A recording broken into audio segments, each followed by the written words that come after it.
Hi friend, নমস্কার। আমি আজ বলছি যে আজ ইন্ডিয়াতে যে এত ক্রাইম বা এত মারামারি বা এত দাঙ্গা, এর মূল কারণ হচ্ছে বাংলাদেশের রোহিঙ্গা।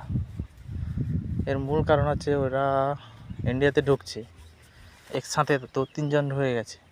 ওরা তো একটু খেতে পাচ্ছে না, তাহলে ওরা কোথা থেকে খাবে? ক্রাইম, পকেট মার, মোবাইল চুরি, যত সোনা ডাকাতি, ভোট ব্যাঙ্কিং তো হচ্ছে আর এটাইও হচ্ছে।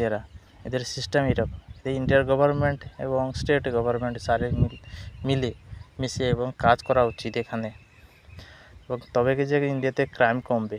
কারণ তাদের হকের তো কিছু নেই, আমাদের হকের সব আছে।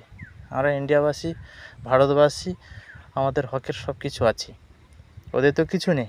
একসঙ্গে এসেছে, স্ত্রী এসছে এবং ওরা এসছে, ওদের আবার 2-3টে বাচ্চা, তারা কোথা থেকে খাবে? গভর্নমেন্টের কোনো প্রুফই নেই, এদের কোনো